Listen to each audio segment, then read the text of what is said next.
Wakil Wali Kota Ambon pimpin upacara HUT RI ke-73 di Balai Kota Ambon.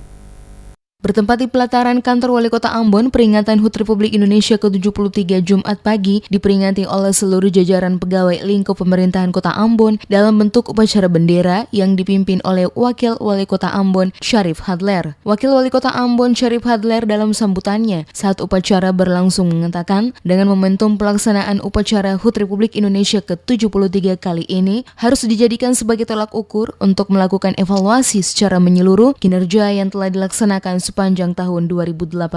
Adapun hal-hal yang dianggap kurang baik untuk segera dilakukan pembenahan secara menyeluruh dan apa yang dianggap baik harus terus ditingkatkan. Dikatakan Syarif Hadler, keberhasilan yang didapat bukan dikarenakan dari wali kota, wakil wali kota, ataupun sekretaris kota, tetapi semuanya adalah bentuk kebersamaan dari seluruh komponen yang ada. Oleh karena itu, kebersamaan harus terus dijaga dalam seluruh rangkaian tugas-tugas yang dijalankan sebagai bentuk pelayanan bagi masyarakat Kota Ambon.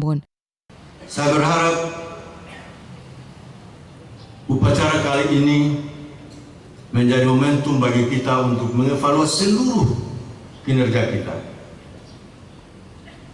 Apa yang telah bagus marilah kita pertahankan dan kita tingkatkan. Dan apa yang belum baik, segeralah mari kita benahi dia secara bersama-sama.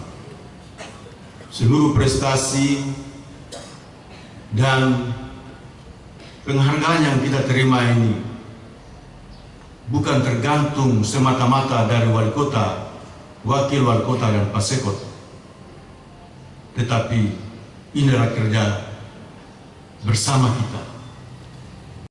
Dirinya berharap penghargaan WTP yang diberikan oleh BPK Perwakilan Maluku kepada pemerintah Kota Ambon harus bisa dipertahankan pada tahun-tahun berikutnya. Untuk itu, seluruh komponen yang ada mempunyai peran penting dalam tugasnya masing-masing, agar nantinya Kota Ambon tetap memperoleh WTP oleh BPK seterusnya dari tahun ke tahun. Rangkaian upacara bendera oleh jajaran pemerintah Kota Ambon dilanjutkan dengan penyerahan penghargaan tanda kehormatan bagi beberapa kepala dinas dan staf yang dinilai berjasa dalam menjalankan tugas dan tanggung jawab.